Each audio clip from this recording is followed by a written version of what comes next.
step I take, I move my truth. Every time they tell me stop, I use every comment, hate that makes my fuel. Gather up my energy and boom, I hear them talking, saying the way that I move is so reckless. That is a part of my mind I've been blessed with, giving my blood so I am relentless. This is a Keep Hammering Collective with the one and only. What camera are we on? What camera's live? 12. Courtney Dauwalter. How are you? I'm so good. Yeah? How are you? I'm good now.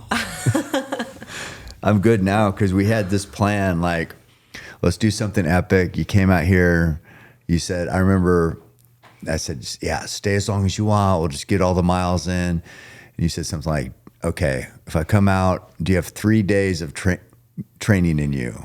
And like, to me, when you say that, I start sweating. I'm like, oh God, do I actually have 3 days? Because I'm really good at talking shit and like talking like I do fun stuff, cool, hard stuff. But then when you say 3 full days with you, that's scary. Yeah. Have I overstayed my welcome? No. No, I'm just worried about my body. No, I mean, it's so cool to, like, yes, people are the best, you know, where it's like, yeah, let's try. Let's see what happens. 3 days on the calendar, and then to just be able to maximize that time together has been really cool. Oh, it's been the best. Like I said, I was nervous though, so I feel good now because we had for me, lofty goals. I mean, for anybody, that was lofty. There you go.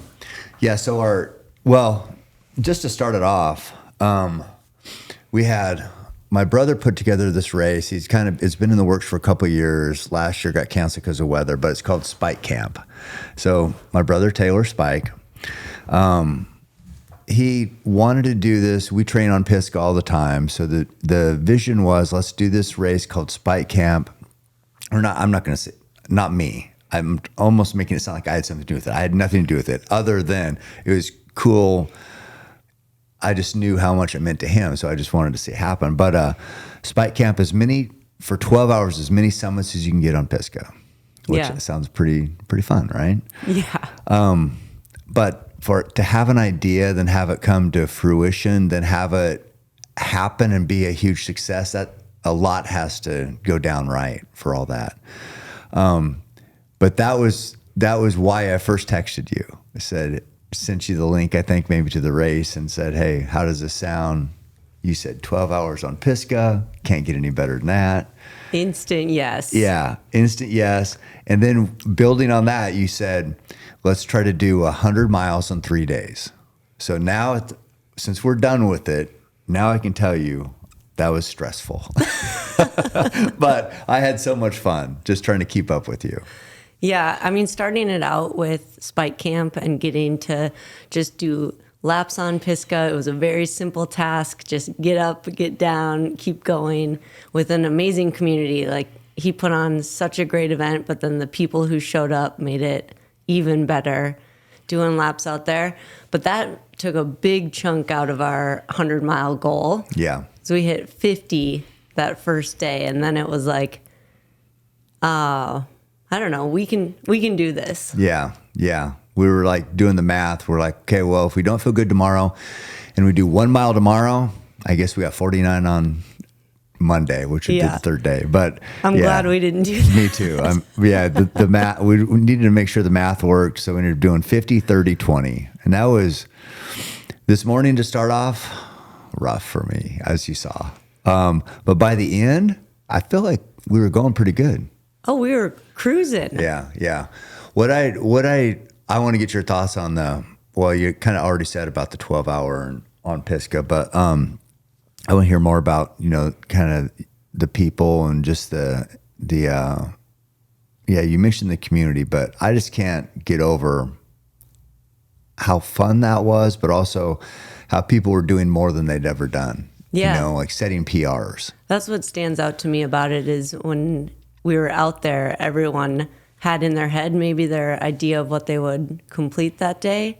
And by the end of it, everyone said, I did way more than I thought I could. I did 2 more laps than I planned. I did 1 more lap than I planned. I stayed out here all 12 hours and didn't plan on it. And I think that format is really special because when you're just doing those small chunks as a lap each time, it's like you can surprise yourself and start another lap and just see. Yeah, if you got time on the clock left and you're sitting there and, you know, they had coffee down there, they had, you know, soda, snacks, donuts, a little fire.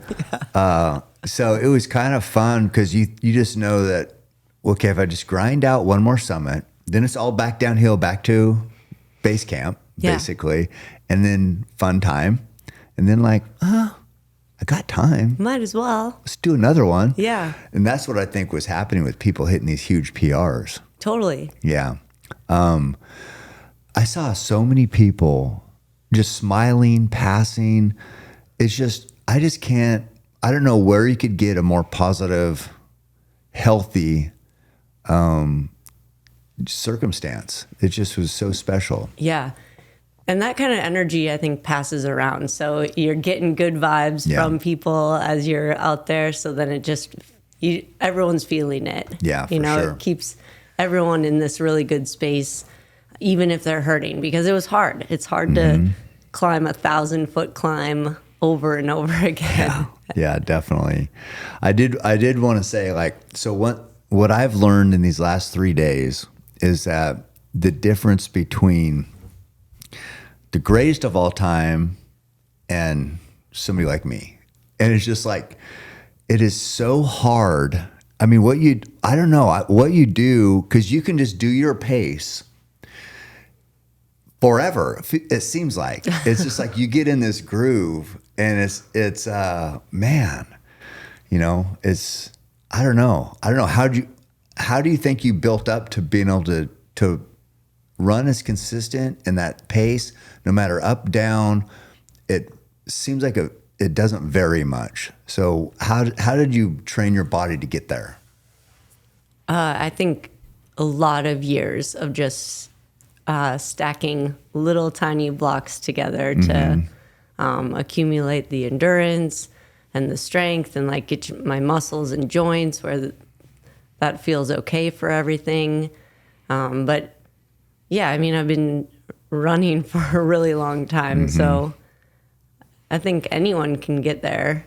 And you did the 100 miles, so we're the same. Like, we covered the exact same distance. Okay. Did the exact same climbing. Yeah, we did. We just spent 23 hours running together. That was fun. Yeah. Yeah. Did we say the stats? So I think the stats were, I can't remember. We went down to Run Hub and kind of went over this, but we did 100 miles, 3 days, 24,000 feet of gain, and 23 hours of running. Yeah, roughly 23 hours. And that was the clock running, but it was basically 23 hours of effort. Yeah. And that's what's, you know, we both have a 200-mile race coming up, and I think that is, you know, we talked about this today too. We'll probably have to recap a lot of the stuff because we've had 3 days of talking. But I know, I couldn't believe you wanted to keep talking. People love you. They can't get enough. Yeah, it's not for me. I'm not a fan at all. I just want you to know I don't even hardly like you, but I know these other people do. So this is for them. Yeah, so what we thought, like we talked about today, is so we did the 50 miles on the one day, 16,000 foot of gain. So hard on our legs, good test on the legs. But that's kind of what a 200 miler is you start off feeling good, but how long is that going to last? You know, your body's only capable of so much. So you figure even if you felt good for 100 miles, you still have 150 you're going to have to grind it out. So similarly, we got that 50 done, and then we had 2 more days on kind of beat up legs to make it happen. And that's basically endurance racing. 100%. Yeah, it was physically kind of simulating it where our legs were just getting more and more tired over the days. But then probably some good mental stuff too, where like stopping between those, you have time to think about it, your life choices. Yeah. How did I find myself in this situation? Yeah. How do I get out of it? Yeah. I was trying to get hit by a truck when we'd cross the road, and they meant they're like good reaction time. But yeah, and another thing that we keep getting reminded about is, well, I keep getting reminded about, but when it feels like, so we'd stop and you get going, and once you've got a lot of miles and you're kind of, or I'm just speaking for myself, kind of stiff, and you're like, oh my God, this hurts. And then after a while, you're back in that groove. And that's the key to remember in these races where this training is so valuable, is that, yeah, there's going to be miserable times, but we fight through them. And then just like today and yesterday and many times over the course of these 3 days, is like, then we're back in the groove, and we're back, good turnover, the pain, maybe we're just distracted a little bit, or maybe it lessens, but yeah, just pushing through and getting to a good spot again. Yeah. And it keeps happening. You got to start. Yeah. You have to start or you never see. And that's even like a training run. I don't know if it ever happens for you, where it's just like you're sitting there thinking about how you should run that day, and the shoes are looking at you at the door, and it seems so hard. But if you just put on your shoes and start, and you start walking out the door, then the same thing happens, where you're like, yeah, a little creaky, getting the legs moving, but then a few miles later, maybe forgetting that it was even hard to get out the door that day. Yeah. Well, I don't believe that you feel the same way I do. I feel like you get up and you just can't wait to go run, and you're like, this is easy every time. But if you say that's not the case, so, I mean, what motivates you? I mean, you always hear this. It's not, quote, this is different analogy, but it's not winning the first championship, but it's staying at the top once you get that. That's harder. It's staying at the top, because you've been fighting all the way up. You get to the top of the mountain, and this is appropriate for ultra running, but so you've been at the top of the mountain, you've been the best. What continues to motivate you as an athlete? I still don't think we know what we're capable of. And if I can, help experiment and find out a little more information about that, I think it's pretty cool. I'm driven a lot by that curiosity for what happens if we combine our legs, our body, our brains, like all the systems towards this thing, and just see what's possible. Mm-hmm. And I keep being surprised by results, or like what people do in this sport. I think ultra running is a really cool way to just see that potential of humans. And that's got me signing up for these 250-mile challenges or 100-mile races, or continuing to put in the training and the work. Mm-hmm. Yeah, it's I don't know what keeps you.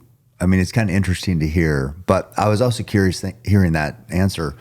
How do you decide what races you want to do or you're interested in? Because doing Cocodona this year, you hadn't done it before. There's a couple longer, there's a Monster 300. There's this race, which is 250.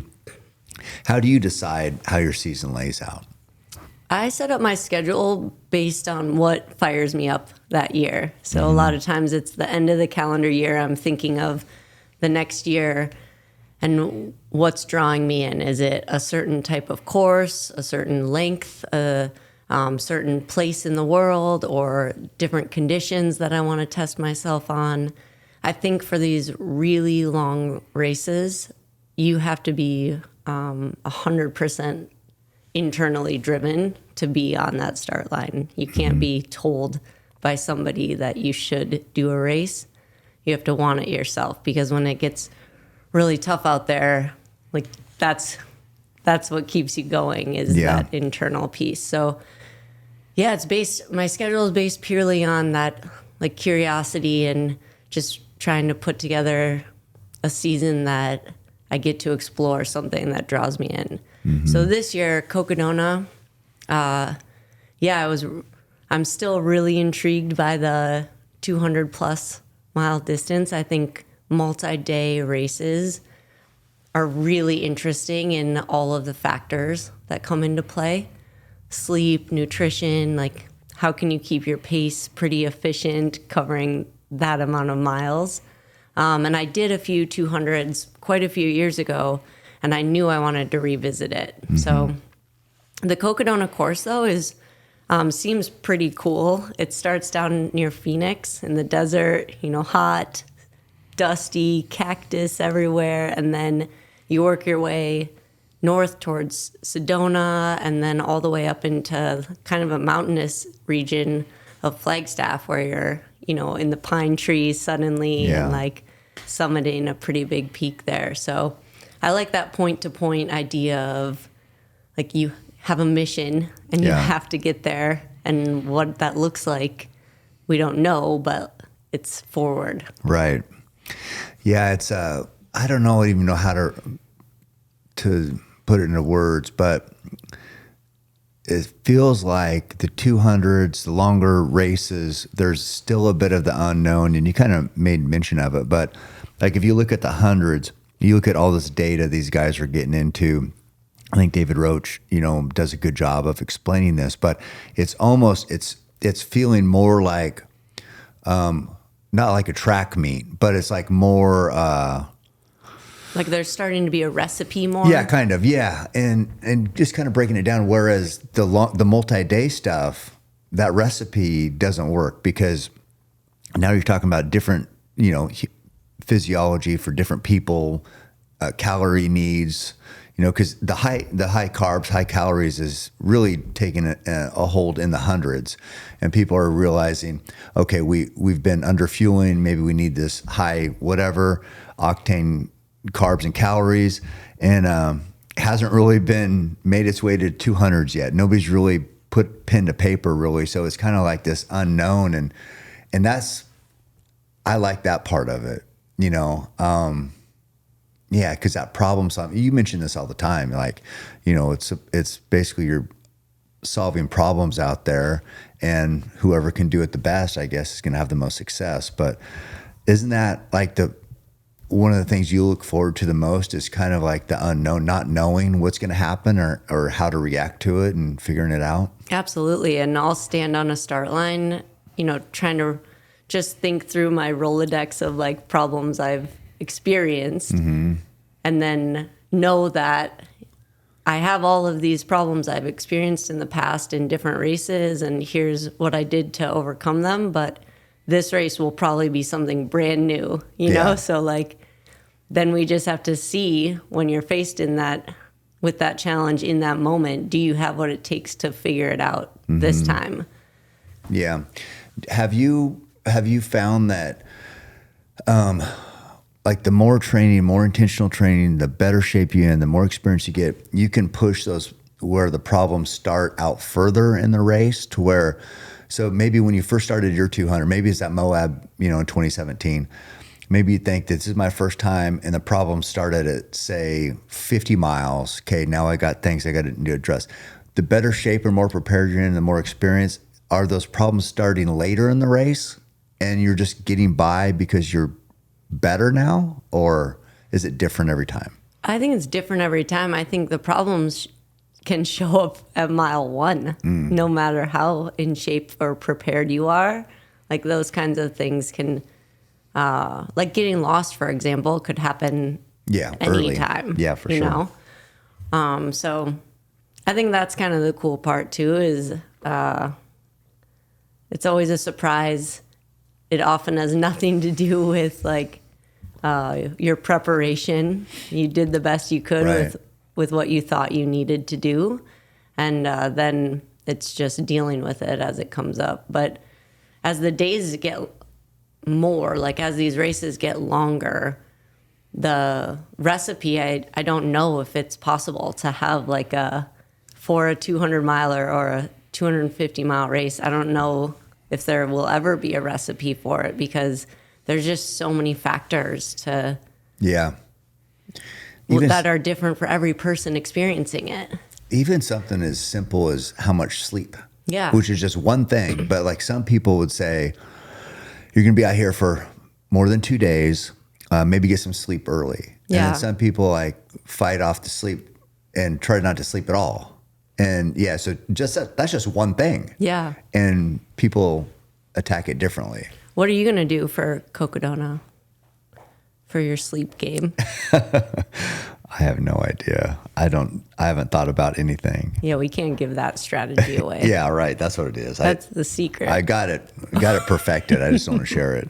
But yeah, your answer kind of reminded me that those problems can start at mile 1, because were you pacing Sally when I think it was down there, her feet, like at mile 30, were already thrashed? Oh, I wasn't pacing her, but I saw the film. Yeah, right. Yeah. And so you can't anticipate that, because you think that, her feet are tough. She's been doing this forever. Then I don't know what it was, a sock, shoe type.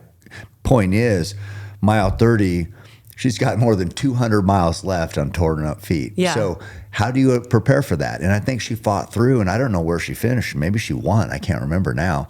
But that's what those long races are about. It's just like, you could never predict that's going to happen. But, okay, here's what we're dealing with. Yeah. You're really good at that too. Well, I just think it's a fun part of the game. Yeah. So it's like trying to take it in stride. No problem is too big of a problem to figure out. And time is often the thing that will help do that. And I think having, people around you, crews, or, just the people supporting your race who have that mentality also. No one's freaking out about anything. It's like, yeah, like if I roll into an aid station and I've, been having a big problem for the last 20-mile section that I wasn't seeing them on, and I tell them that when I get there, the reaction is always, yeah, okay. Like, that's fine. We'll figure it out, you know? Yeah. It's never like, oh my God, high alert. Yeah. Like freaking out that I'm telling them this thing. And so that, I think, just creates this atmosphere of like calm problem solving. Nothing's a big deal. And I love that atmosphere for these races, because I think it's the most effective way to try to cover 250 miles. Yeah. Like you can't freak out. No.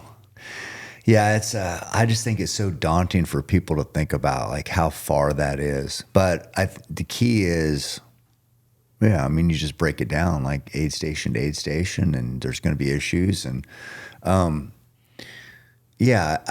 know people have talked about your journey forever, but where you started like with the Run Rabbit Run to where you are now. It's like, what has been the greatest part of being not just the best in the world, but like just the ultra running community? What do you love about that? The best part of this sport is the community. And coming to a thing like Spike Camp, where we're all just out there doing laps, everyone's high-fiving and sharing stories throughout the day. And at the end of the day, that's always the best part. And I think it's always emphasized or like enhanced or whatever the word is. But I get to travel to these races now, to places, I've never been, communities I've never met, but it's the same thing. Like you meet these strangers, but by the end of it, you're feeling like a bond. Yeah. Yeah. Shared suffering a little bit, or not even suffering, because I know people were suffering, but you wouldn't know that looking at them. Everybody had a big smile, the high fives. Even we saw people today, I think, from that event, and still obviously talking about it, everybody's high, from just how positive it was. But the guy on top of Pisgah today, we saw him, I don't know how many times on Saturday, big smile, same thing today, wanted a picture with you. It's pretty awesome. Yeah, it's so cool. The people drawn to these events, or the events and the atmospheres they create, I don't know which comes first, but just the community in this sport is the highlight for sure. Yeah, I don't know. We talk about like the great performances everybody had. Ashley Nordell did great. We had a couple other guys who just killed it all day. Then we had Mario from Renegade, did 10 summits, So cool. Just little wins like that. People like we saw his husband and wife yesterday, and we saw them again today. And I don't even know. I don't think they were even in it, but they were there during it. And then she wanted to do 5 summits yesterday. We saw a woman with her kids today that said she did 4 or 5 that day. And it's just like, man, that just never gets old. Hearing the impact, because they'll have these stories. They'll have seen you. They'll be able to tell the story about the time they saw Courtney on Mount Pisgah. And it's just like, I don't know. It could definitely change people's lives. And for me, I think about this sometimes, like with bow hunting, because when I started bow hunting, all it was is because I love bow hunting. So then it, I don't know what happens, but things change and it turns into like, you still love it, but then it's like there's this business part of it. So that's a long way to lead up to like, how has that change been for you? Because you started just like everybody starts. You just love the community, being out there and testing yourself. Then how evolving into the business part of it, you still have the love clearly because you're in your element. How do you navigate the business part of being, you have value to these companies, your sponsors. How do you navigate that? It's been the most important out of all of that the love stays there. So it's like, I'm doing this because I love it, and I love the training, I love the racing, I love how, those difficult moments.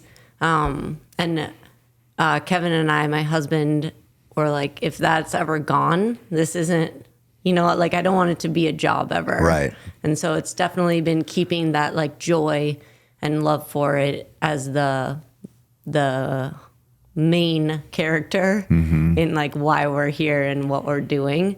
And then I just feel like so lucky and like a lot of disbelief that it can be a job. Like right. I can do this right now as a way, to make a living, and that feels like I never would have predicted that right. No, path or that story. No, I'm sure. How could you? Yeah. Yeah, because when you first started, I know your story very well just from talking to you, but also been a fan. So I know you've always had this like affinity towards endurance and this talent for endurance. But it is hard, because I did it too. It's like anytime I would get a sponsorship when I first started, it'd be like, I would do this shit for free, and you're going to send me a hat? That's cool. A sticker? Awesome. And then all of a sudden, then you're like, well, wait a second. So they're making money off me. Should I make money off this? And it's like, it was so weird because you do it for nothing. Having the money part come in, it's just like was always hard for me. But then you like get to this place where it's just like, wait, so they're like, my name's on the shoes and they're selling how many shoes? And it's like, then you start kind of putting the pieces of the puzzle together. Like, I get that I love doing this, but yeah, I don't know. It was just a hard one for me. Yeah. And ultra running has grown a ton since I got into the sport. And so initially, 10 or 12 years ago, it was a lot of, just free product was what companies could do for ultra runners. And with the sport blowing up like it is, a lot more people are aware of ultra running and what it actually means to do an ultra. It's just taking off. And so with that comes, the professionalization of the sport, and a lot more companies who are supporting athletes in the pursuit of this sport. Yeah, personally, I love it. It's just, I'm talking about these personal experiences about, turning something you love into a profession. But I do, like, we go to the run store today. I see you're on the cover of a magazine. I see your Tailwind up there, your flavors up there. So you see, and I love that, because I've always said that, like, ultra runners, the dedication and the sacrifice to get in all those miles, to work so hard, that is worth something. There is value there. And then you see it in the store. I just want, like, athletes to be compensated for how much work they're putting in. And so you've really shone the light on women in this type of, you know, the ultra community, because it's like the women, I'm not saying there's no guy stars, but like there's stars in women ultra running. And that's awesome. I hope that the compensation, you know, follows too, just because I know how freaking hard it is putting these miles together. And it's, man, you see like some of these other sports and what they make. And I know that people will look at anything and they'll say like, oh, we don't want to lose what makes it special. Right. And that's true. We saw this weekend, we haven't lost what makes it special, because at Spike Camp we saw it. But yeah, it's always like an interesting balance between professionalism and passion. Yeah, absolutely. And it will be interesting to see in these next 10 years, 12 years, 20 years, what the sport does, where it goes. Like, what does that professionalization of it look like in practice as it keeps on exploding? Mm-hmm. And I feel lucky to be in the sport at, you know, this moment. It feels really cool for everyone involved in it. But like you mentioned, women, you know, blowing the roof off things and off expectations of what was possible for women in this sport. So it just feels like a really cool wave of momentum happening for everybody in their pursuit of like, how far can I go? How fast could I do it? How many snacks can I eat along the way? Yeah. It is great. There's some great storylines. I just I love everything about it. I mean, I'm addicted. I'll you know, listen to all the podcasts. Love hearing about, you know, nowadays it's like, oh, there's shoe sponsorships and like these people are switching to this brand, to that brand. That's like been a thing, which there are some growing pains with that. But as we've talked about, it's just good to see. It's just good to see this evolution.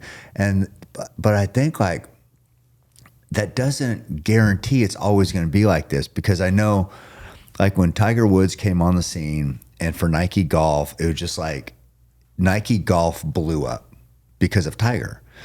He'd wear his red, you know, whatever on Sunday, that one epic shot. I don't know if it's a Masters, but whatever, ball rolls up. It's like the Nike logo's right there, right on the edge, and then it falls in, right? Like that branding. And now, but here's the crazy thing. So you had your star, you had the moment, you had everybody cared about Tiger, everybody cared about Nike Golf. They probably made billions. Now Nike Golf there is hardly any Nike Golf. I mean, Tiger's not there. They hardly sell anything. So it's weird how something so big can just disappear. Yeah. But yeah, I mean, it doesn't guarantee. This is the right direction. This is a good direction. And I hope it just continues to flourish, which you'd think it would, because it's so amazing. But, But I thought that Nike Golf story is kind of interesting. Yeah. I mean, we're probably a little biased, but this is a really cool sport. Yeah. I think the live streams are a pretty fun addition that's been happening in the past few years, where people can tune into these races from anywhere in the world and see the types of trails that the race is on, see some of the competition, or, you know, those hardest moments out in the middle of nowhere are suddenly like broadcast to everyone to experience. So yeah, it reminds me too, because again, I do get addicted to the live stream, the GPS tracking, you know, and I followed your dots a lot in these races. But oh, that's what I was going to say. I was going to ask you about this. Here's one thing that I've been secretly hoping for. Oh boy. I know. No, the Olympics and ultra running. I would love, they have all the stupid other in the Olympics, breakdancing. Why can't we have Olympic running? I mean, not Olympic running, ultra running. You know, I mean, I know people would stay tuned. Yeah. I know they'd be engaged. I'm actually surprised we didn't talk about this on our 3 days of running. I know. Why didn't we? This never came up. Yeah. What's your thoughts on it? Well, what would be the format you think would be cool for Olympics to host? I mean, you could start ultra with you start with a 100-miler, wouldn't you? Yeah, I mean but is it like a mountain course? Is it, small loops so that they're filming way more and there's way more checkpoints and like cheering, I haven't thought about all that stuff. But I just know, they like to have it all in the same venue, but I know they do have events at other places. So I know it's not impossible just because, where you can run 100 miles around the track stadium, right? So it's probably going to have to be somewhere else. But yeah, I'd love to see the amount. I just know like how much engagement the live tracking gets. And, people are watching the Olympics for 10 days. So you can't tell me they wouldn't pay attention for, a full day. Yeah. I mean, they'd be checking in on all that. And it's like, that's when you talk about the Olympics and how the marathon started with, running to where the hell, anyway, the guy died or whatever the story goes. But point is, it's like, it's always been endurance running, right? Yeah. And, that would be cool. Yeah. Why not? Yeah. Yeah. I just don't know what format would be the coolest as like, it's like the chance to show the sport to the world, to people who've never heard of it. So I think they'd love it. What does it look like as that exposure? Is it the 100 miles in the mountains, or is it a Big's Backyard type format where you line up every hour for 4 miles, or that'd be rough. Or is it a 24-hour race on the track? Like there's so many formats in the sport. Mm-hmm. And going into the Olympics, it's like full mainstream, So then what's the exposure, or what's the event that it would represents? Blow up. It would blow up. I mean, because there's people that watch the Olympics that have no idea that even people even run ultras. Yeah. So it would just be exposing all the world to this special event of a human endurance, which is kind of where it all started. And it'd just be fun to like, okay, this is for an Olympic gold medal. Yeah. I mean, so I've always said, while you're still like crushing it in your prime, I really want the Olympics to happen just to see that, because you compete with women from around the world. Let's just do it on the Olympic stage. And, the guys too, of course. It's like, I'm sure, there's people out there who would just, couldn't get enough of that. And I know the Olympic committee, they'd have to see the value in that, but. Yeah, I don't know what the process is for getting sports added or taken out. I don't either. But somebody needs to get on top of it. So you're in? You're in if they do it? I mean, I would have to qualify, and then we'd have to make sure that the uniform had long enough shorts. Oh, right. Yeah. Okay, we got some hurdles. Yeah, because I don't know how much personality variance they give. The track uniforms just wouldn't work. So definitely not long shorts, are they? Yeah.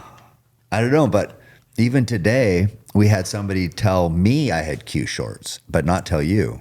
Yeah. So what about that? That was a bummer. Yeah. What else? I did get a nice socks. That's right. And what were your socks? Tie-dye. What brand are they? They're in Gingy. They're the toe socks. That's right. Yeah, that's your go-to, isn't it? Yeah. Yeah. Hoyt began with a dream and a simple desire. Create the best bow hunting and target archery equipment possible. And since 1931, that is exactly what they have been doing. I'm skeptical every year that this year's bow will be better than last year's, yet somehow their engineers seem to figure it out. I think that's what sets them apart, is their engineers are all avid hunters themselves, so they take their bows in the field every year with the intent to make them stronger, faster, and more accurate. Hoyt is actually my lifetime bow sponsor. Yes, I signed a lifetime contract with them. That is how much I believe in them. Hoyt is offering listeners of the podcast 20% off on all soft good items at Hoyt.com using code CAM. That's Cam. Hunting season is upon us, and Montana Knife Company knives are a must for every hunter's backpack. They're durable, sharp, and the knife I trust not to let me down hunt after hunt. Use code CAM10 for 10% off your first order. My favorite blade is a Blackfoot 2.0. Montana Knife Company, working knives for working people. How are your feet after our 100 miles? My feet are good. My body's not good. Is anything cramping up right now? No, I survived. I was just trying to survive. People talk about whatever, hey, what race are you getting ready for? All I'm getting ready for is to run with you. That's it. Just like running with you is harder than any race I've ever done. So I think it's my life goal to always be moving enough to be able to say yes to ideas. Anything. Yeah. Yeah. Well, you're always like down for adventure, so I love that, definitely. And, likewise. Yeah. No, except not hunting yet, which I've been trying. I know. One of these years. We'll make it happen. Yeah. But man, yeah. This has been good because I'll just recap. Let me think. We ran for 26 hours together once on Colorado Trail. You don't remember, but I do. I was there. Maggie was there. Paul was there, right? Yep. Yeah, so that was fun. We did like close to 50 out of Golden with Topher that one time. Mm-hmm. I don't know. I can't remember how many he did with us, but I know we did close to 50. We did the Grand Canyon, rim to rim to rim. Which is about 50. Yeah. And that was a good day. That was a great day. Yeah, that was amazing. Is that all our big runs? Have we done more? We did 100K Eugene last time I was here. The tour of Eugene. Yeah. Yeah, 100K from the house. Fantastic. Yeah. And any other big ones? And some summits in Colorado, some 14ers. We've done, I think, 6. Yeah. Right? Yeah. So and then add this on, man, pretty epic. Yeah. Pretty epic. Well, I know all you love to do is just nonstop talk about yourself. So we're going to have to take a break. Is this commercial break? Yeah, we have some questions from the Peanut Gallery, which is Connor and Gideon. I told them, I said, the goal is to trick Courtney into talking about herself. Wait, so these two have been with us for all 3 days, 100 miles. Yeah. And each covered like 50K. Yeah, I know. They did good. That's so cool. Well, no, all I know is that unscripted, unplanned, whatever showed up with McDonald's today. And I was like, my back was against the wall. I was like, how can I get out of finishing this run? And that was like at mile, what were we at there? We were at 12 and we had 8 more to go. Yeah. And then for the day. Then they show up with hamburger and fries. Man. Yeah. That's what got me through. 5 stars. I wouldn't have been able to finish without these guys. So, but also I tasked them with coming up with questions. So let's see what this feels stressful. Also because I can't see them, so they just get to it's like coming from the dark of night. Yeah, exactly. It's like, is this God talking to us? What was that? We want to hide with some of these questions. So. Oh, that's probably the first. So, hey, we've established no F-bombs. So, yeah. Supposedly, she's prim and proper. She doesn't say the F word, except for when she's yelling at me. But not on here. So, no F-bombs. Okay, no F-bombs. But before we get into the questions, will you tell the story about the woman from the Philippines and the Bible? Oh, yeah. So we went yesterday we took a refueling hiatus and had some Mexican food. Yeah, our goal for the day was 30. Yeah. At 22, we decided we needed some real food. Right. So, and real food was tacos and chips and salsa, right? So we're leaving Chapala's, which is one of the favorite places I like to go here in Eugene. And we get waved down from a crepes factory. I can't remember what's it called? T-Swirl. T-Swirl. So wanted us to come in to have some crepes, which those crepes looked really good, and then they tasted amazing. Yeah, who says no to crepes? Nobody can. No true American. So then we go in there. We have our, run of the place. Got whatever we wanted, but I think let me think. It's the owner's mom or mother-in-law. I can't remember how it worked, but she was the nicest lady ever. So she tells a story. Her dad was born in 1904, he had a little pocket Bible, and he was, I believe it was World War II, it was in the 40s, and she was born after this, but he has this pocket Bible.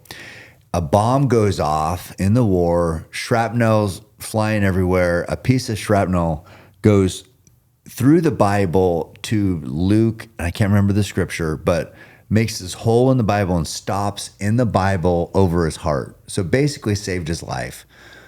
She wouldn't be here if, her dad would have died at that time. So she had the Bible with us and showed us. It was insane. How amazing was that? To see the actual hole was pretty wild. Yeah, that's as we said, divine intervention, summarized exactly, because that was the Bible actually saving his life. Pretty incredible. But and I don't know if I've ever met like I don't even know, just the nicest, like most friendly person is what it seemed like to me. She seemed great. They were wonderful, and the crepes were delicious. Yeah. But then the bummer was we had to still get our miles done. So after a bunch of Mexican food and crepes, it seemed like a good time to like just call her quits. Yeah. But no, we still had 8 more miles. No, and we ran 7 more miles. Yeah, we ran back to your house from there. Yeah. And you were just hauling. What? I was being dragged by a leash behind you, just trying not to throw up everywhere. Yeah, the best part was like when we saw this lady walking with her friend, and she recognized you and knew that you had run on Saturday. So she says, "Oh, something like still running or whatever," but it was right at the time you were like almost threw up. Yeah, I'm like, yeah, trying to hold it together through Eugene. That was fun. But yeah, it was like having a belly full of all that stuff and then still have to get 7 miles in. And it's like, how it is with these races is you can go slower. It's just, you're just going to take longer. So just go faster and finish. Let's get this thing finished. So that's kind of what we did last night. Well, yeah, that was because you wanted to finish. I would have moseyed. Yeah. I don't know. Did you ever look? What was our pace coming back? I don't know. I was seeing stars. Yeah. But, but it was so fun, and I mean that's got to be useful in some way. Maybe at Cocodona, I'll be fighting back puke. Thankful for those moments. I think so. Yeah, I think it was a great night. No, it was a beautiful night running. Just to put it in context, we ran from Eugene to Springfield along the river. As beautiful as it gets, you can't get a better setting unless you're in the mountains. But just running through the city after a great day, it's like I couldn't have. The sun was sort of setting. Yeah. It was really perfect out. Crisp air. I feel like when people think about, what's it like to be a runner? I feel like that's what it's like. And just a perfect setting, environment, getting to miles, running in, just on a bike path along the river. It's like, that's running to me. So it's like, that's why we do it. Yeah. So great. Yeah, it was cool. That was a really cool entire day, but that afternoon was pretty fun. Pretty special. Okay. Are we ready? Sure. No.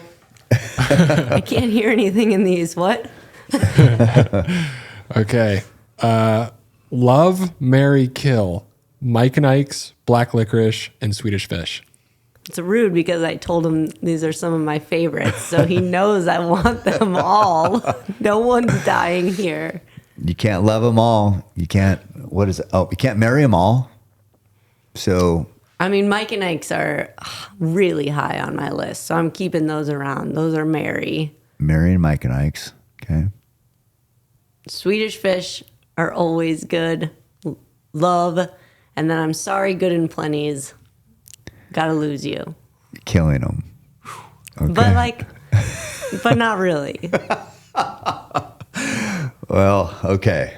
We'll get the defibrillator out. Yeah. If it gets to it. Yeah. Yeah. If you run out of the other ones, you got to revive them. Maybe make it happen. Not all the way dead. Have you ever had good and plenty's?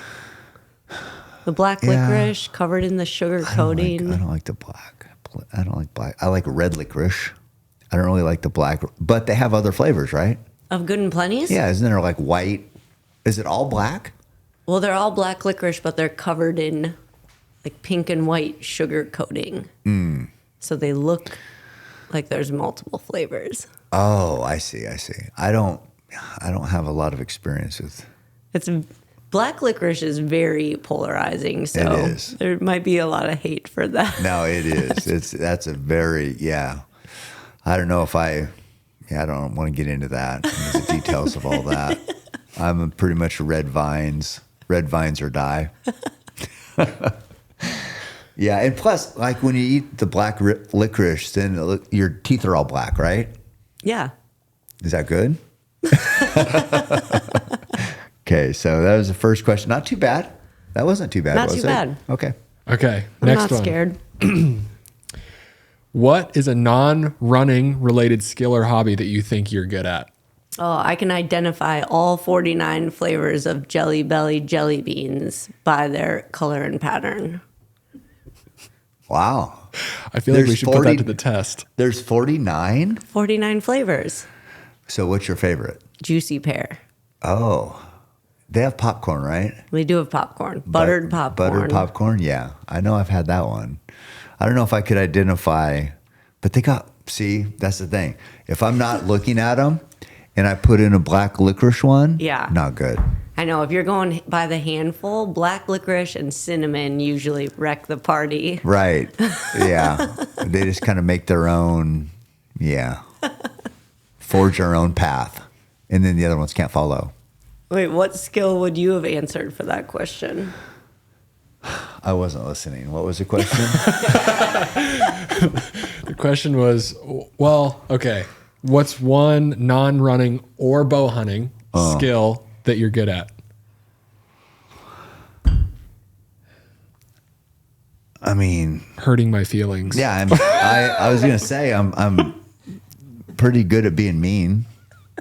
I mean, that takes practice. You're just not born good at, making people feel terrible. That takes reps, baby. So yeah, I'd say that's a good one. Okay. Okay. When we were driving back, Cam showed you Urgent by Foreigner. We want to know if you could have any song, has to be one song though, that plays when you cross the finish line of every race. What's it going to be? Prince, Let's Go Crazy. That's a good one. Dearly beloved. Yes. We are gathered here today. Actually, I think we need a little soundtrack. Let me play this. I mean, frankly, I'd rather it be my walk-up song to the start line That than my is? finish song. Okay, so is it two different songs then? I've never thought of a finish song. Yeah, I mean, finish is like how baseball players have like, or closers have like a song that comes on. Yeah, Like Mariano Rivera was Inner Sandman when they're walking up to the plate. when they're walking to the mound. Oh, So Mariano Rivera for the Yankees, when he'd come in to close out the game, I think it was Inner Sandman, which is pretty iconic one. So your Prince, not Purple Rain. Let's Go Crazy. Let's Go Crazy. Not I Would Die For You. That's another good one. I mean, walking up to a start line with that.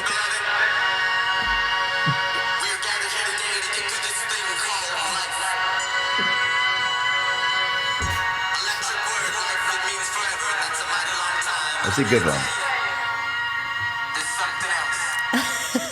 Afterward. Okay, good. I like that. Good job, guys. Oh, nice. Nice. We had the flashlights going for the light on the phone. The whole crowd was going crazy right there. Yeah. You see that? Easy. Did you watch Purple Rain, the movie? No. What? You said you like Prince. Yeah. You need to watch. So you haven't watched Purple Rain. You haven't man. watched Without Limits somehow. You haven't watched First Blood, from what I understand. Or you said maybe it was on in the house. Man. She also didn't know that Mike and Ike split up. So she calls herself a fan of these things, but You guys duped me to come here. This is a roast. This is the Courtney Dauwalter roast. You're right in the middle of it. okay, you guys were talking about ultra being in the Olympics and talking about all the different formats. So if there was a Courtney Dauwalter race, what would be your perfect format? But it's not in the Olympics. It's just Yeah, or what would you choose for the Olympics? That could be the question too. I love those mountain hundreds. I think when you're looking at the terrain you're covering with your tiny feet, and it's like, I got to get over that mountain way over there and then, string together whatever. I just think that's the coolest feeling of being out there. And then I would say that right now. Is it like how small you feel compared to how grand the mountains are? Yeah. Is that what it is? Yeah, and like the exploration piece of the whole thing, like with your feet and your eyes, but also in your brain of, how can I get myself to summit that peak that I'm looking at way over there? Like I know that's part of the course. Yeah. I just think it's really special. And on those trails, you're often like the only way people see those same views that you're seeing then is if they get there by foot also. Yeah. You can't drive there or like fake your way there. Like you have to work to get that view and that summit or whatever. And I think that's pretty cool. Yeah, definitely. Is it like, have you always been, because you haven't lived in the mountains, you grew up in Minnesota. Yeah. So when did you start to love the mountains, or when did that happen? Did the mountains ever seem intimidating for you at first? Yeah, absolutely intimidating. Growing up in Minnesota, we would, sometimes get to come out to Colorado to ski or something in the winter. So I got exposed to them and knew they were a cool thing that had a lot of activities on them usually. But I didn't actually try to like move through them uphill specifically with my feet until I was out at the University of Denver, where I went to school. And then just seeing the mountains every single day, getting to be on the trails in the mountains. It was like, I never want to take this view and this thing for granted. Mm-hmm. Like I remember a friend of mine in college, whenever we would be walking to class and we'd see because Denver's pretty far from the mountains. The mountains are like very cool skyline, but you're not in them. And we would always be like, that view will never get old. Like Right. Those things will never be taken for granted. And then to get comfortable in the mountains, did you just take like shorter stints and just kind of get used to it and like what it would take to survive back there? And then all of a sudden you were hitting what was the first peak you hit? Do you remember? Gosh, maybe in college we did one of the closest 14ers called Quandary. But for sure when I was on my own, I wasn't venturing right away into the big mountains. I was trying to just survive the foothills, the stuff leading into the big mountains. Yeah. Right out of the city, you could get on some of those trail networks and it would be choosing something that feels like accessible and like bite-sized enough to try and see what happens. But then just building that confidence and those skills to like go out farther away from a trailhead. Yeah. But initially, for sure, I was staying pretty close and just trying to figure it out, like figure out how to move on these trails, figure out what kind of gear I carried with me, how to stay upright even. I fell so much. Yeah. But it's a learning process. And for me, it took a bit because I had run roads always, but never like rocky trails. Yeah. And so I never carried things. I never ate while I ran. Like, Right. So that was just a process of like being good with learning it. And then how now are you just 100% comfortable? It's like you can look at any peak and you're like, I want to hit that one. And And I was curious too about, so you're training now. Is it just, I'm going to be gone all day and we'll see what happens? Is that what you do, or do you have a plan? Not usually gone all day. Yeah. Maybe in the summer I might plan out some bigger routes in the mountains and know where I'm going with that. But I live in Leadville, Colorado, and from my door I can access a ton of different trail networks. So a lot of times it's just, let's load up a pack in case and then just see what I decide to kind of connect for this run. But yeah, I think I don't feel invincible out there. Like the mountains, I know still win. Yeah. And so I don't have that sort of feeling, but I do feel competent to figure stuff out there. And if I see a peak, I would feel competent to like go get it if I wanted it. But I don't think anyone should ever feel like totally expert level in the mountains. Right. It'll humble you quick if you do. Yeah. I understand that. Like, so when you think of now, on a day like that, when you're loading up your pack, you're getting ready, what's the perfect day for you? Perfect day in the mountains on a training day. What does that look like? If you come back and you're just like, that was amazing. Yeah. It would be a summer day in Colorado with no storm clouds rolling in, and maybe making like a big loop with some 14ers in it, some of the Colorado Trail in it, dipping from streams to refill my water bottle, and then like some leftover pizza or something delicious in my pack for somewhere along the way. And do you listen to music or podcasts, or what do you do? Nothing. Really? Yeah. Just raw dog it. No music. That's what they're saying. Like when they fly on a plane, like with no music, no anything, they say they raw dog the flight. Yeah. I'm just saying what they say. I'm not saying anything. Don't kill the messenger. Yeah, no, I like the silence. Silence, yeah. Just feet on the rock. Yeah. Just cruising. Hear everything around you, sometimes thinking about a lot of things and sometimes thinking about absolutely nothing. I think it's You perfect. can't think about nothing. How do you think about nothing? I mean, just air swirling around in there. Okay, when you think about a lot of things, what do you think about? Politics. Okay, what's the next one? Okay. So during Spike Camp, a lot of people were super thankful to you guys for being there, showing up, getting to run with you. So this one's for both of you.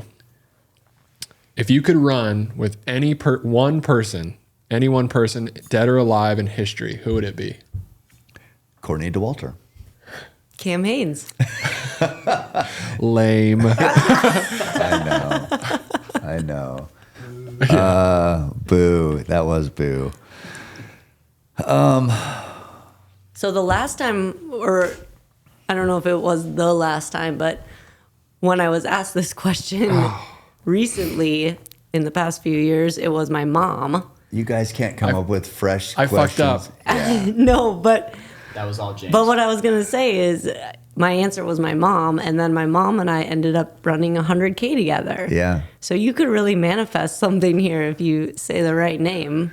I'd listened to that podcast, and then whoever you're talking to said, now you need to say your dad. Yeah. Right? Yeah. Yeah, because you need to make him get out there. So, yeah, you can manifest it. But, yeah. So, Courtney's her dad, Yeah. right? Did you switch it up, or is that still what you're after? No, I'll say my dad. That would be so fun. Yeah. No, your parents seem great. Yeah, I've met him a few times. Saw him on the Colorado Trail. That was a rough one. That was a hard one at the end. Yeah, Courtney would be who I'd want to run with. You got to run with the goat, right? It's how you get better. Okay. Okay, what next? Hopefully you haven't heard this one before. Probably have. Yeah. You're stranded on a desert island. Oh God. You can only bring 3 things. What are they? Mike and Ike's Swedish fish and Good and Plenty. Jeez. So you're not drinking anything. What are yours, Cam? What is mine? Well, I need a bow so I can kill shit, so I can survive. Probably like some tanning oil. Tanning oil? Yeah, sure, I'll have that. I don't know if I want that as my 1-3 thing, so like that'd be down the list. God, I mean, I would take my bow, a shelter, and some way to treat water. Pretty boring. So you're surviving, and Courtney's going out. I'm thriving. Yeah. Going out with at least good taste. She's here for a good time. Not a lot. They'll find her just covered up in all her candy. Okay, this one you might have heard before, but if you could swap minds with anyone during any race, who would it be? Like in that race. Does that make sense? Are they also running? Yeah. Any other competitor in the race? Oh, they're in the race? Yeah. Man, that's kind of dicey because you never really know what people are thinking. That's true. Yeah. I Like mean, their face could look one way and it could be a real storm in there. Like if you're coming through just crushing it, smiling like you always do, and then I'm like, okay, I want her mind, and then your mind comes in my head, And you're then like, it's "Wow." like all this like I'll kill him, and it'll be like, holy Courtney is losing her mind. See, but you would know. So that's a risk. That's a risk. Yeah. I mean, do you have those feelings during a race? You want to kill people? No. Okay. Well, that's good. So maybe I can answer that. Maybe that's my choice then. But yeah, that's a tough one because running an ultra, you're acting a lot because how you portray yourself kind of impacts how you feel. Yeah, 100%. You know, they say like if you're smiling, you feel better, right? Yeah. Even if you don't want to smile. Yeah. So yeah, it's I don't know. That's it. That's kind of a good question. But yeah, you don't know what you're getting into with that one. Yeah, I feel like I don't know if I would gamble. I would just keep mine. Yeah. Like, what's going on over there? I don't know. I feel pretty safe. Like I could like. It seems like I'd want your mind. Like you're like pretty bulletproof in those moments. Like you don't want my mind. I can tell you that right now. That would be disaster. You'd be like, this guy's fucking nuts. So just a heads up. If this comes up down the road, just remember that. Thank you. Yeah. Yeah. Okay. This one comes from an outside source. I'm being paid to ask this question, so don't hurt me. Rihanna wants to know, what does the grind mean to you? Who? Rihanna. I know. Who are you asking? Oh, Courtney? Courtney. Yeah. What's the grind mean to you? I mean, I would say I don't typically use that word or phrase very often, but it would just be like putting in the work regardless of what is happening or how it feels or how difficult it is. Yeah, you just keep putting one step in front of the other. Do you have, well, I know races, you have to do that, but do you have training days like that? Yeah, Where you just got to get through it? Yeah. Some days the miles don't come easy. Mm-hmm. And it's like, that's fine. Let's just do it.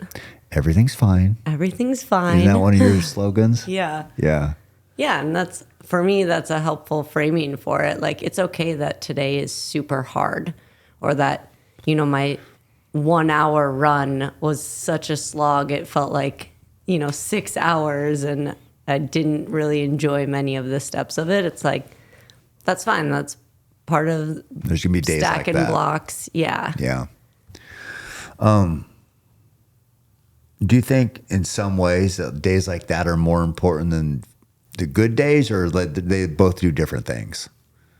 Yeah, they're probably all important. Mm-hmm. There's probably more character building or mental building of those hardest days.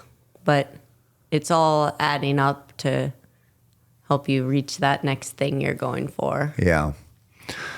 This is just me being weird, but do you ever like, I don't know, some days I'll have a good day. I'll get in the miles that I want, but I'm like, if I feel too good, or like even if I ran 20 miles and I felt good, I think I should have done more. Like, I want to be happy with the effort, but I'm like, I know people do more. I could have done more. I feel good. And so I have a hard time being happy sometimes with the work I put in. Do you ever have that feeling? So what I'm hearing is after this, Oh no, this is psychology talk. we're going to go do Pisgah again. No. No, but yeah, do you ever like overthink? I don't know. I try not to. I mean, Yeah. I don't have a coach. I don't have a plan. So there's nothing that's telling me that I did less than I was supposed to. You know, like I have no measure to say you failed today, that you didn't do the workout you were supposed to do. Yeah. So it's just all by feel and figuring it out and trying to like keep my body happy so it will continue to let me do these things. Yeah. So yeah, I think I just like try not to ruminate at the end of the day, like, should I have done something different? It's like, that Yeah. was today. Right. No day makes or breaks a week, a month, you know, like it was a small piece of information, you know, that now tomorrow we try again Right. in whatever way that is. So Well, I don't that's- get too caught up on it. Well, good for you. That's very healthy. I'm not that way. No. Yeah, I don't know, man. I feel like, yeah, when I have like these 3 days have been good because I felt like I don't think I could do really more. I feel not exhausted, but like feel like that was a good effort. Yeah. And it's easy to go to bed at night knowing, yeah, I put in some good work. But yeah, it's just like I don't. I mean, I do. I chase that feeling a lot. I want to know that I put in good work that day. And some days, I don't know, it's weird. You'd think that, oh, that was a good day. It felt great. Why would that be a negative? Because it's like, I want it to hurt more. But Yeah. that's just me being me, I guess. It's like that satisfying feeling of like when your yeah. quads hurt or your calves think hurt so. or you just creak a little more than usual. It's Yeah. like, that's like it tells you did work and that feels good. If I come down the stairs and it's like normally I'm holding on both sides, like, Yeah. but if I come like, boop, boop, boop, I'm like, this is stupid. Yeah. Why do I feel so good this morning? I don't know. That's probably not I don't know how to, I don't know. Stupid. Okay. What next? Got 2 left. Okay. You're doing great, by the way. Thank you. Oh, you're doing great. You're doing great. Am I doing great? No. Oh, okay. You're awful. Some people say it's easier to learn when you fail. And I made the mistake of saying this on Cam and I's last podcast because his opinion is he doesn't want to have to fail to learn. What is your opinion on learning with successes and learning with failures? My best way to learn anything has always been by doing it and messing up a bunch of times trying to figure it out. Yeah. Yeah, like I can't be told how it's supposed to be done, or I have to try it, and usually trying it leads to not really knowing what to do for the first few times Like, give and an failing example. a bunch. Give me- Well, like this sport, ultra running. I mean, my first 100, I knew it would hurt. I knew it was hard. I knew all of these things, and then it got hard and it hurt, and then I failed. I quit at 100, and it was like that was the only way I was going to learn what it would actually take for me to get to a finish line. Yeah. I get that. I just don't want to have to fail. Because it's like people have said that all the time about hunting. And they say, yeah, well, it's only 10% success. So the chances are you're going to fail. And I'm just like, I know, but I still want to kill. I can still learn lessons along the way. But yeah, it's, I know nothing hurts worse than failing. So maybe that makes the lesson that much more impactful, which, is kind of what you're saying. And I totally get that. I just still want to win and learn. Not win. Like I never win races. So I'm not talking about anything. I'm not really good at anything, but I could win at a hunt, theoretically with filling the tag. But yeah, anyway. Okay. Good answer. Great. See, another great answer. This is the last one. Whoa. This better be like hard hitting, all about her. This is a hard hitting one. You're going to like this one. Okay. Let's do it. So we have previously sat down and had an interview with Dr. Huberman, who talked about the anterior mid-cingulate cortex and how that grows in individuals that do things that they don't want to. Now, you have a quote that says, "Your best bet is to barrel forward. I like going into those dark moments and learning from them. You don't get to summon those whenever you want. You're doing something really difficult, and that's how you grow your capacity to endure." So, how much do you value doing things that you don't want to? I know Cam said it seems like every day you just want to get out of bed and go running, but what kind of value do you place on doing the things that maybe at first you don't want to?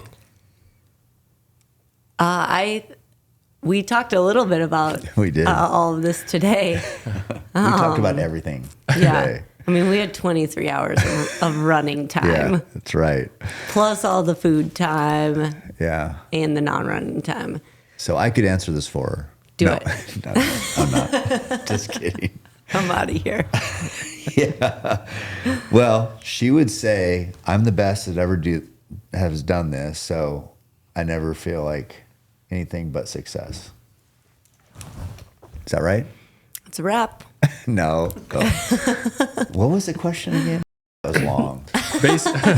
Basically, just how much value or emphasis she puts on, doing the things that you don't want to do. Yeah. So I keep it really in ultra running. Like when you say doing the things I don't want to do, like I don't see like folding the laundry in the same bucket as like pushing into the pain cave during an ultra. So like I keep it all in that pain cave ultra running sphere for me right now as like the way I try to endure and like suffer longer and all of those pieces. And that's part of the curiosity. It like circles back to the start of our conversation where like I don't think we know what's possible because every time I go in my pain cave, which is the same cave every time, I'm still able to chisel more away at it. And what will happen if I keep on going back there? Like, is there an end of the cave, or is there a moment where I'll just refuse to go back in because it's too much and like I've gone in too many times? I don't know. Yeah. And that's part of the curiosity is like, well, I know that by going into that cave, I'm making my capacity to push through these hardest moments better. I can sit in it longer. I can, be uncomfortable longer than when I got into this sport. So if I keep on going back there, what will happen? Mm-hmm. Yeah. So like when you talk about, and people that follow you know all this, but like your pain cave. So that's when you're in a race and things start to hurt. We're covering conceivably hundreds of miles on your feet in the mountains. So people would think that don't know this, like, why would that hurt? Because I thought you're supposed to like running, So this pain cave, what is it? Is it fatigue? Is it, your feet getting beat up? What would be the pain part of getting in the pain cave? What happens? Yeah, I think it's a lot of different things that it can be or be caused by, and it can happen at any time. Like I've entered the pain cave in mile 2 of a 100-mile race, where it's just like none of the systems are going together. Nothing is, working and making it feel easy. And you're already having to like mentally dig in just to keep on taking steps forward. I'll enter the pain cave then and just start like in my brain doing the work, because if I'm in the pain cave doing the work in there, it feels like what I've found out is your body will follow suit. What do you mean doing the work? Like, you mean just one step at a time? Yeah. Just keep moving? Yeah, but my focus will be not on the physical action anymore, and it's just on like chiseling away in this pain cave in my mind of like, just keep doing that, and your body follows suit. But like not running. Well, that's happening. Well, but like you say, keep doing the work. So are you like thinking of a chisel and a hammer? Yeah. Oh, you are? Yeah. Actual like making the cave bigger. Yeah. And it's the act of Yeah. and that, like, are you thinking of the hammer hitting the chisel? Yeah, and it's very visual, and I can see the pile of rubble building below it, and like I know the cave now because I've been in it so many times. So like it's a familiar place that I'm trying to expand upon, and that might happen, at mile 2, because whatever, my systems just aren't going and not working together, and so it's feeling really impossible to digest that I have to run 98 more miles to get to a finish line. Or it might happen at mile 50, or, and it might be a more physical thing where it's like, I don't know if I can take another step forward. So instead of thinking of that, I'm going to focus on my mind, and my mind will help my legs keep going. Oh, okay. Yeah. Cause I was like, this whole time I've been confused. I thought it was like, how people say, well, it's going to be a suffer fest. It's like kind of a term, like a suffer fest. You're going to suffer here. I didn't know when you talk about pain cave, I thought that was just like, oh, we're just in the pain. That's just whatever. We're not going to shy away from it. This is part of the deal. I didn't know you were actually thinking about your cave. So like, can you see the cave? Is the cave with us right now? No. Cave? No, but does it have a look? Yeah. And I'm a very visual person. So Okay. it's, just crafted in my mind over the years, and it has a look. What does it look like? Well, like a cave. I know, but have you fixed it up? No. Is there like, no furniture or anything? No, I didn't make it comfortable, which could definitely be a move. Is there lights? Just the one on my helmet. Oh, because you're in there. Because I'm safe. Yeah. Okay. Okay. So, but is there rooms, or is it just big? Yeah, no, I think of it as it's a really long tunnel, but then there have been some side missions. So there's some little rooms off to the sides of Where did those come in? different sorts.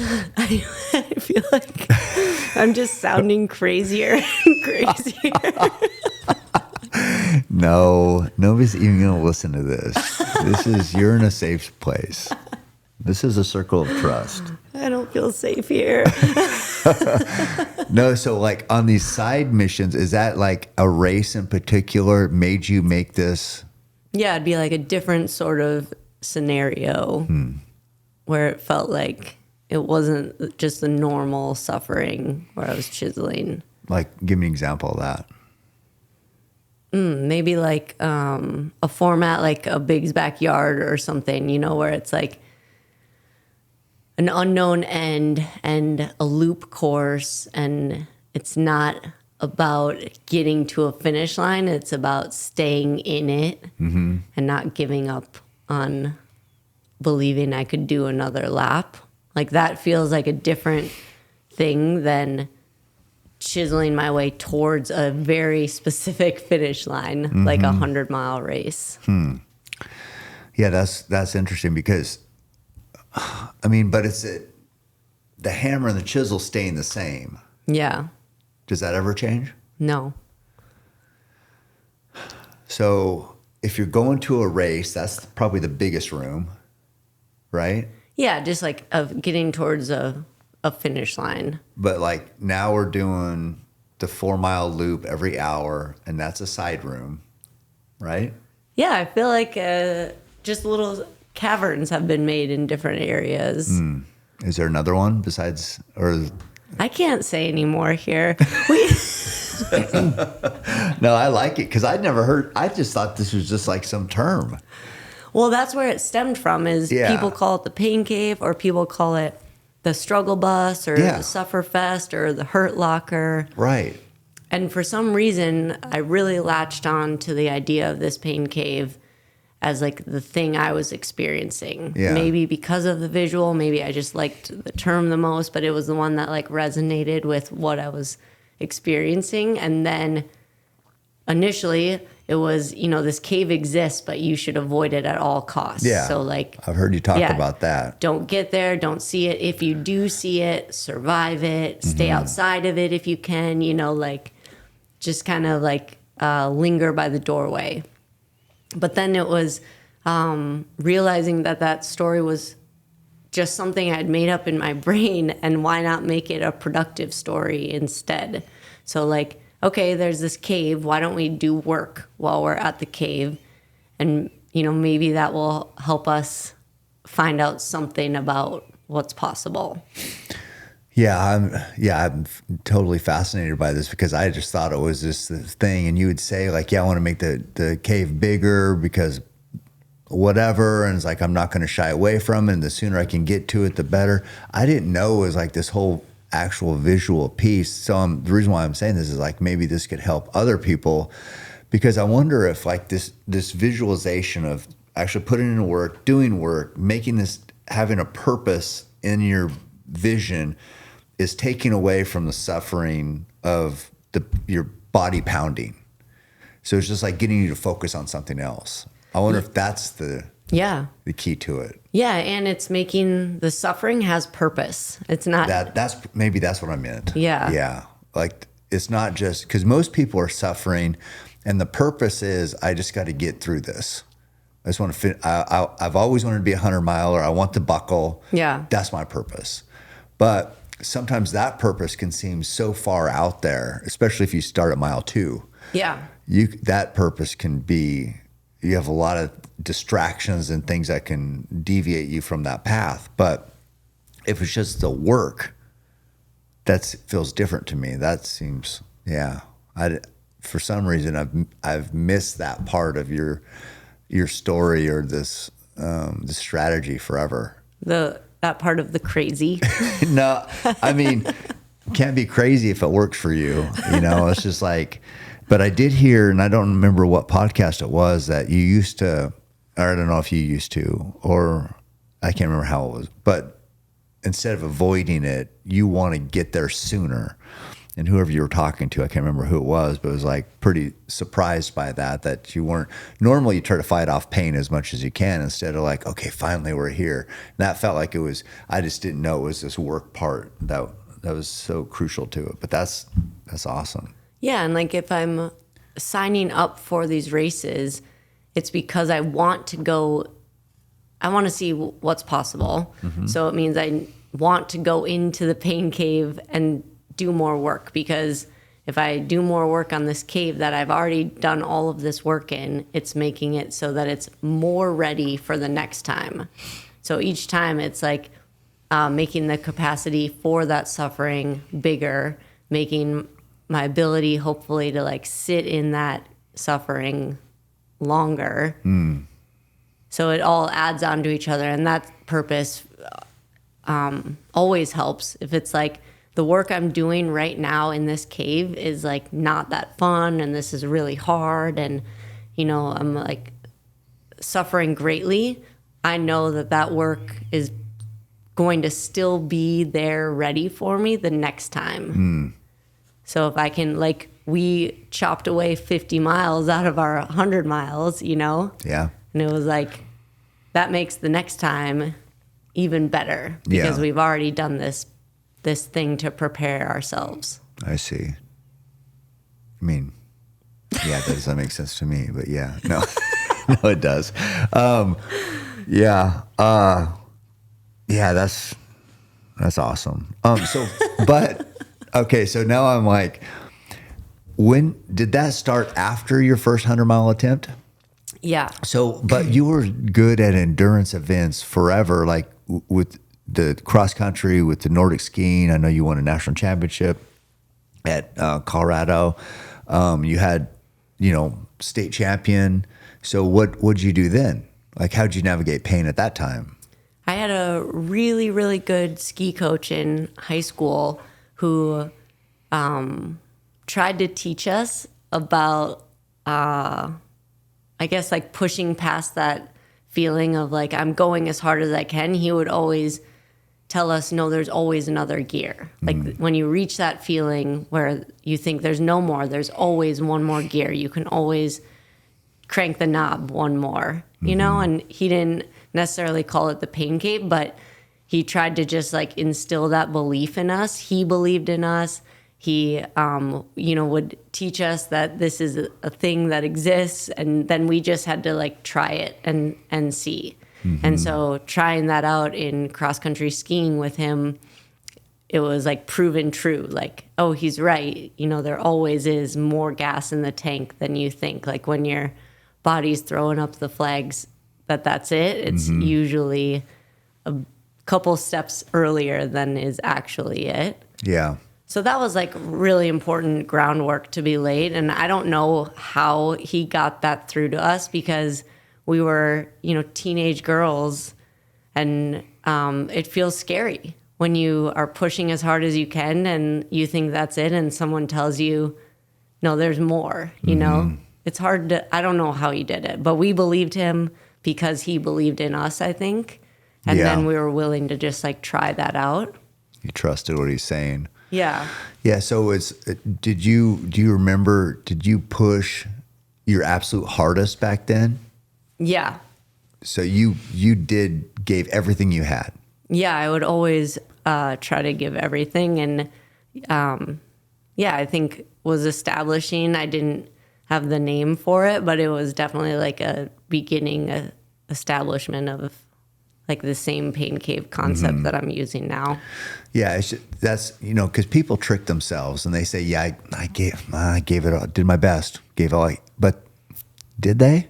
It's like it's hard to know because you said you didn't even know that there was another level, and I think most people fall in that category where they might convince themselves they did their best, but it's like you had more.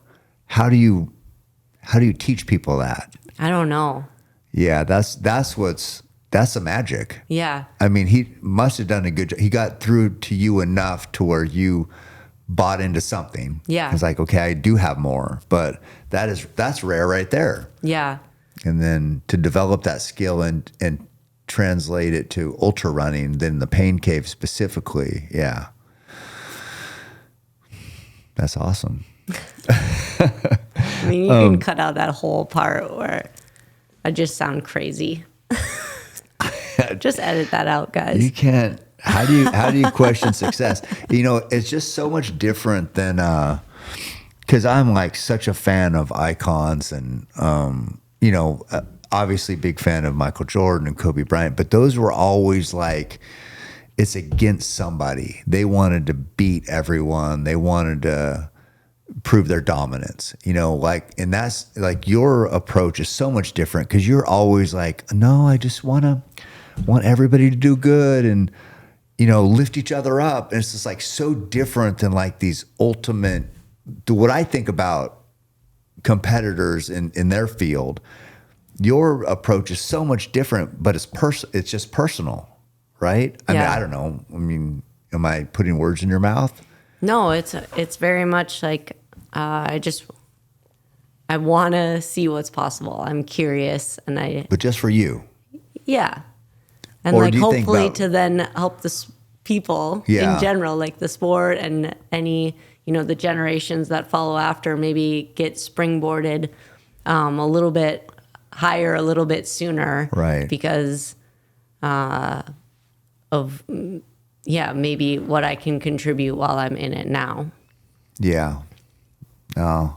Well, okay. So on those lines, like when you were coming up, I don't know if I asked this before, I can't remember, but did you have like, was there women you looked up to in ultra running that kind of inspired you, or I don't know, how much did you follow the history of the sport, or have you?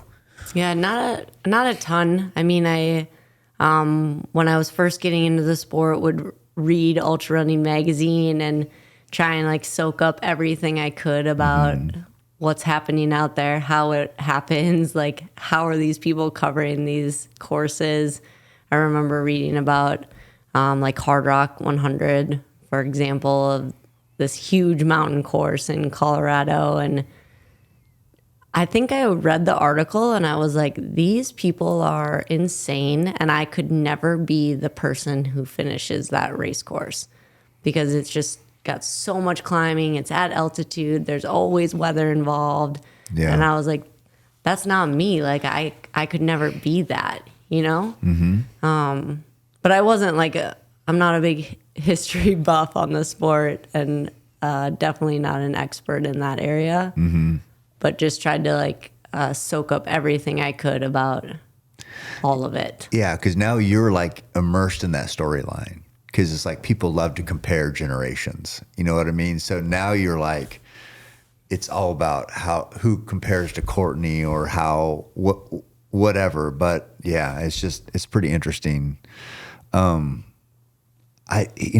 approach, I've seen different approaches. Like you said, you could never do it, which that's kind of how I thought. But then I see people come in and they're just like, they're way more confident than I was. Like, man, I wish I could be that confident, because they're like, they say they're going to go crush this 100-mile race. And I'm just like, do they really? Because I sure the hell didn't feel that when I first started. But it's just interesting to hear. And we talked about this, forever, but it's how your brain works and just interprets things. It can change from the weather to who you're around to what happened that day. But it's just like, how do we control our thoughts? And then I talked to you also about willpower. How do you measure willpower? How do you, like when you're hurting as bad as you've hurt before and everybody hurts at this point, how does somebody push harder than another person? How does that, the mid-singular cortex or whatever he talked about, but that Huberman has mentioned, that could be one part of it. But how do you push when everything's telling you to stop? That's what's fascinating. I know there's no like easy answer to it. Yeah. But yeah, I don't know. It's a cool sport to just like dabble in all of that and see, but then also be out in like the most beautiful places in the world. It's a great place to I don't want to ever learn lessons from failing, but it's a great place to learn. Yeah. I was going to see, I saw Huberman sent me a text, so let me see if it had to do with you. Oh boy. I have one little side question. We're not accepting any more questions from the peanut gallery. Well, I was just going to ask you, do you think there's any other sport that can get you to that point in the pain cave like ultra running does? Or do you think it's completely unique in that way? I don't know that. I don't know. I know it's unique, and I don't know every sport, but it's unique in that there's no crowd. Like specifically when you're suffering the most, what we love about it is the mountains and being, kind of immersed in that, but it's kind of like immersed in it individually. So like NFL, NBA, there's crowds. So if you're pushing hard, you're getting acknowledged. You know what I mean? If you're diving on the floor after a loose ball, you're getting a floor burn. People are like, good effort. Ultra doesn't have, until you do the end, I don't know when that happens. Yeah. So it might be more individually driven than some of these other sports. I'm sure I'm forgetting sports that are like this, but I mean, I think about too is I think endurance sports are unique in that way, because then I think about the Tour de France riders. It's not what happened on that day. It's the preparation. It's how hard did they train? You know, who trained, put in the most work. So it's, you know, that time on the bike is probably, I mean, that has to be brutal. Yeah. And you can convince yourself that you put in enough work, kind of like I was saying, but there's always somebody out, and there's that saying like, there's somebody out there right now outworking you, and when you meet them, you'll find out who's better because they just did more work. And I think about that a lot because I'm like, I want to, you know, you can get tricked into comparing yourself, but I like knowing that, or tricking myself that I'm outworking everyone, and it gives you a little confidence. But I think that's a big part of, I think the tour, maybe like what you know, and what you do is, if you're not putting in the work, it's going to be hard to have that confidence. It's what it feels like to me. I don't know. It's a tough one though. I have one more. You don't have to answer this if you don't want to, but Don't give her that option. Wait, this one's for you. No. This is the star of the show. You know, Cam and I have talked previously on the podcast about how lucky we feel to have found our purpose. And you talked about, you know, being able to contribute by exploring that pain cave. Do you feel like that's your purpose? I don't, I hope I can have multiple purposes in life, but that for sure feels like a purpose of right now, like this chapter, yeah. Is like sharing your thoughts on the pain cave or pain in general, or is that what the question is? Like how she navigates pain, like to teach other people? Yeah, kind of. If she's found that, you know, her value to give back to others is being almost that lab rat of exploring the pain cave and seeing how far humans can go. Yeah. Yeah, I think, I don't know if anyone will need that information ever, but I think it's like a little broader than that, where it's more like we're capable of more than we think, you know, and whatever the thing is that you want to go after, just start and just go for it and see. And that it can be really, really difficult, but you can enjoy the process of that. Like joy and suffering don't have to be separated. You're not doing one or the other. You could be doing both in that pursuit of this thing you're going after. Yeah.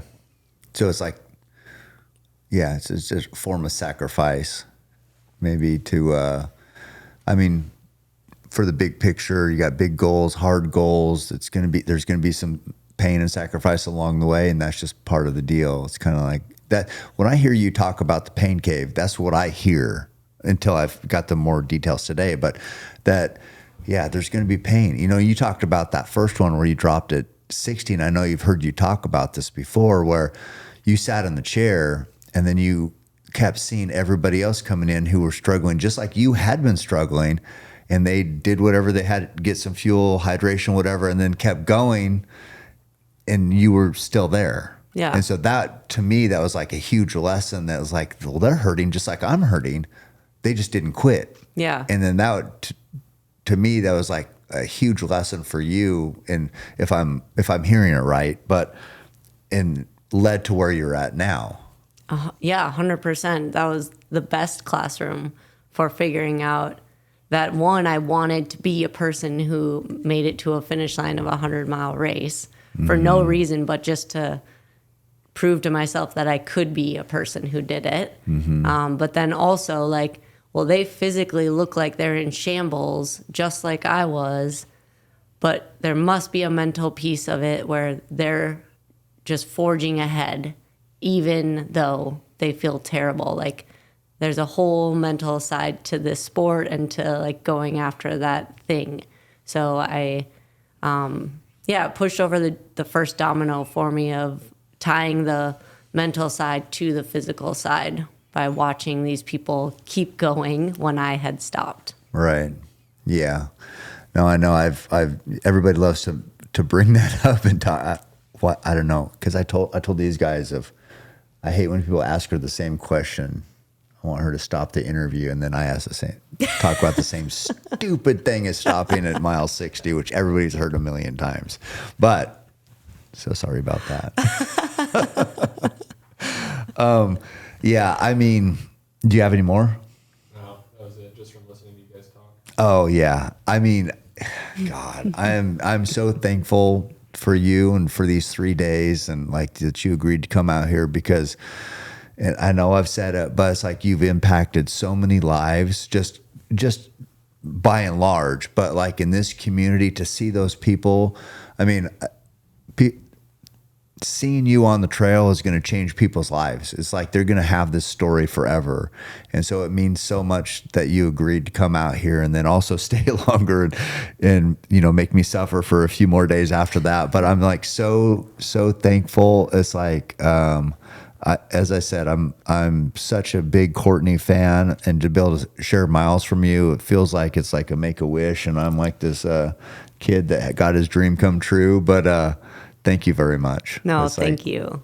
Your friendship means a lot to me, and your success is I love seeing it, and it's so well earned. You put in so much work, and yeah, I'm just very appreciative for you. Oh, thank you. Every step I take, I move my truth. Every time they tell me stop, I use. Every comment, hate that makes my fuel. Gather up my energy and boom. I hear them talking, saying the way that I move is so reckless. That is a part of my mind I've been blessed with. Giving my blood, so I am relentless.